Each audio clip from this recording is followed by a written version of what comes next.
vehicles for Wolverine, and this is especially that because towards the end of the movie, he ends up killing Jean Grey instead of she killing herself. And instead of Cyclops cradling her dead body in his arms, instead of Wolverine cradling her dead body in his arms. And so again, we have two solo Wolverine movies. These are all just solo Wolverine movies with some of the X Men in the back. You might as well just call these movies Wolverine and the X Men movies. Okay, just it's not X Men movies. It's just Wolverine movies. Okay. And another thing that really pissed me off, Angel, who is shown in almost all of the promotion material in the forefront, like he's a big main character in the movie. Again, shoehorned into the movie and pushed away to the side for no other reason other than, hey, he's a popular X Men character, so throw him in. He has no reason to be in the movie, but hey, he will sell tickets. So like we slap him on in the poster and make action figures for him. And that really pissed me off when I was a kid too, because that opening scene of the movie with him as a little kid and cutting off his wings, that scarred me for life when I was a kid. That was a really memorable opening scene, and to have him just be, shoved to the side in favor of, more Wolverine screen time, like I mentioned, really pissed me off. He had barely any lines in the movie. There weren't even really any moments that made him, look badass in the movie. It was just, hey, Angel's in the movie because tickets, sell them. He'll sell them. Um,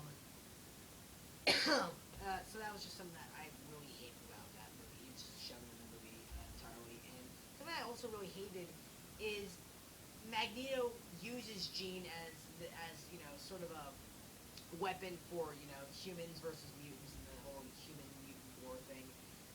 But she ends up killing Xavier, as I mentioned before. And at that point, you're thinking, if him and Xavier were such great friends, wouldn't Magneto really notice the error of his ways and really try to take out, you know, um, Jean? Wouldn't he, sort of team up with the X Men again, like in X2, and sort of just want to take her out once and for all?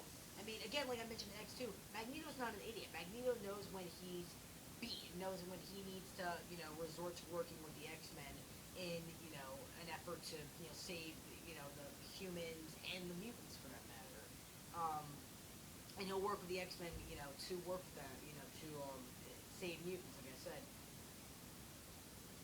he kills his best friend, and he's still going along for the ride. And another really, Magneto just acts fucking out of character in this movie because he still works with the chick that killed his best friend since childhood, and he completely ditches Mystique when she gets turned into a human just because she's a Homo sapien now. It's like this is a chick that went along for the ride throughout, again since like childhood, since the early days of the whole mutant war, and you just leave her just lying there like a sack of meat. Just again, these guys have no idea what characters they're writing. Have no idea, how to write a fucking movie. So that about does it for X Men 3: The Last Stand.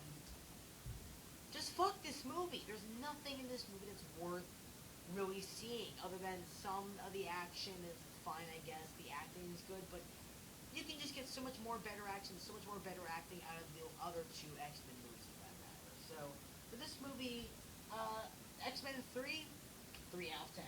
Yeah, this movie sucks. There's almost nothing worth seeing in this movie. Just don't see it. It's 3 out of 10. I don't just say it because of it being third movie and everything. No, it's 3 out of 10. It just sucks. Um, and I guess seeing as how this video is already running extremely long, it's the half-hour mark, I might as well talk about First Class. I already did a full review of this movie way back when it came out, back in 2011. Um, so if you really want to know what I thought about the movie as a past tense, then go watch that movie. If you really want to know my current thoughts on the movie, just a quick, what I think about the movie, I still do enjoy it. In fact, it's really hard for me to decide what my favorite X-Men movie is as of now. First Class or X-Men 2. It's probably First Class, and what really makes the movie, what really makes it for me personally, is the performances of Michael Fassbender and James McAvoy, or James McAvoy as Magneto and Professor X.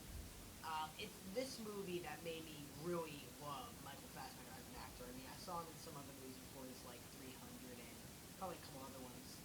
But it was really this movie that made me think, oh, that guy is someone to look out for. He's a fucking badass In fact, I find it. I don't know who I like better as Magneto. Ian McKellen as Magneto, or Michael Fassbender as Magneto. He has some of the most badass moments in this movie. In fact, his when he's going to that one bar, that whole sequence is done in a different language actually, and it's so badass. The music sounds really badass.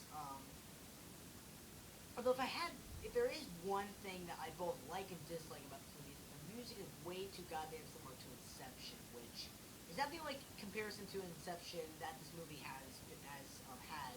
There's actually a scene cut from the movie entirely because it looked too similar to the whole hallway scene from Inception. So yeah, too many Inception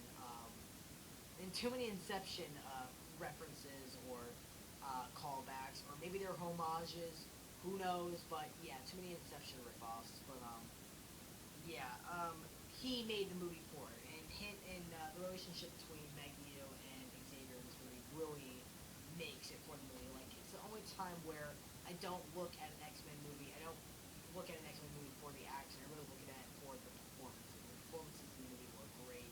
It didn't feel like a recasting because, hey, we want to do a prequel. It actually felt like, hey, we're going to recast as well. We're actually going to get actors that sort of look and sound like the younger versions of the actors, which I really did like. It showed they actually had a lot of respect when making this movie, which was really surprising because this is kind of like with Amazing Spider-Man, which it was very fast-tracked in the production to sort of keep the film rights for the X-Men movies, which again, I don't really look too forward to some of these X-Men movies because of the fact that they're just made just to keep the film rights, for Fox to keep the film rights, but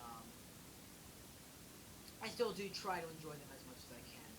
And this was one of them. This was actually the first X-Men movie in a very long time that I actually enjoyed. It was really the breath of fresh air after the last two horrible attempts at an X-Men movie, which was Last Stand and X-Men Origins Wolverine. It was the first one that I actually enjoyed in a very long time. So yeah, it was one that really reignited my love for the X-Men franchise. Actually got me excited and pumped up to see much more.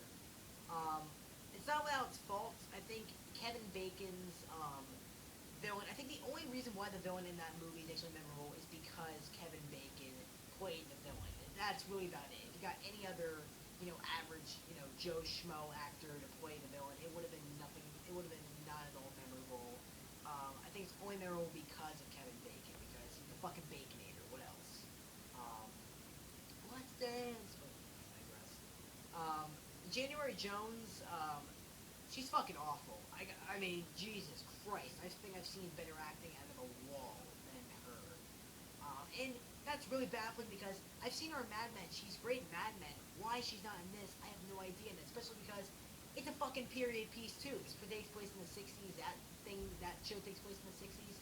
Why she's not good in this, I have no goddamn idea. Maybe they just gave her nothing to work with. And I think they should just get. And Emma Frost is a big X-Men character. Why they got such a seemingly bad actress to play her, I have no idea. Um, Azazel was pretty badass.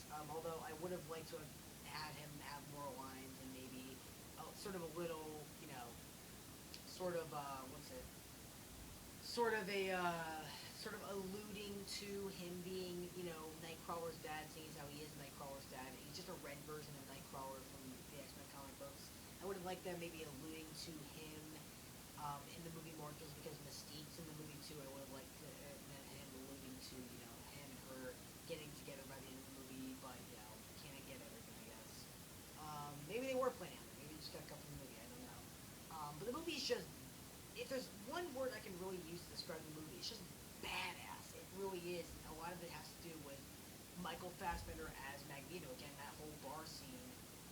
It's just a fucking amazing. That music, the way he just takes these guys out, so awesome. It's the build up to how he takes these guys out. You keep down the edge, you see really biting your nails for a long ass time. It's great. It's a great movie. It's really, in my opinion, probably my favorite X-Men movie, if not my second favorite X-Men movie. Or really, I'm just gonna call it between. It's unfair, but I'm just gonna call it a tie between X-Men 2 and First Class as like my two favorite, X-Men movies in the number one spot as a tie. And I know a lot of people do have a big hang up about this movie not being like the original First Class, like Iceman and Jean Grey and Cyclops, and instead it's all these unknowns that are actually X-Men characters are actually created in very recent years, maybe in like the last decade, like Angel, or not Angel, the one chick with the fairy wings, Banshee. A lot of really, and again, these are characters that really don't get any development, so don't really look too forward to any of these guys. But yeah, they aren't developed at all, so don't worry about it. And they're so uninteresting. They really are uninteresting. That's another fault of this movie. I think they are just some of the most uninteresting characters ever. They don't even have really cool powers. Like, oh hey, they're not developed, but at least their powers are cool. They don't even have that effect. They just are really shitty powers. Like, oh hey, I can scream really loud. Hey, I got a mom and a sister who can do that too. You're only that special kid, and probably will have a wife eventually who will do that. They also, or the fairy wings again, great. And again, they kind of fuck up Havoc, who's Cyclops' older brother, Alex Summers. In here, I guess he is still his older brother, but they never have any connection to him or Cyclops at all. Not even like a little mention of, oh hey, you got this brother, or something like that. They don't even do that. Um, but I still do really enjoy the movie for what it is. I thought again it sort of reignited my love and passion for the X Men franchise. It actually gave me a little bit of hope in the X Men franchise. I'm so happy and so excited for Days of Future Past. That's one of the main reasons why I'm really seeing Days of Future Past, because some of the cast is coming back for that movie from First Class, and I'm so goddamn excited to see that. I'm so excited to see the original X Men cast team up with the new, First Class X Men cast. I'm really excited to see that. And if I had to give this movie any rating, I'd give it about an 8 out of 10. It's a solid action movie in my opinion. It's a solid X Men movie in my opinion. It's the first X Men movie in a while that really made me think, wow, that was a good X Men movie. That was a good comic book movie. And a lot of people say that it's like Marvel's answer to The Dark Knight. No, it's not. It's not nothing near close to that. It's just a fun action movie in my opinion. And it's the breath of fresh air that this franchise needed after this piece of shit I just talked about. So that's really all I have to say about that. So yeah, that's all I have to say about the X Men movies. Really, I talked about Wolverine. I talked about the Wolverine. I talked about the first two. I just talked about these two. So all I really have left to do is, you know, Days of Future Past, my first impressions, and then eventual review of that. So yeah, that's all I have to say about that. And yeah, I'll see you guys next time. My first impressions of Days of Future Past. So I'll see you guys then.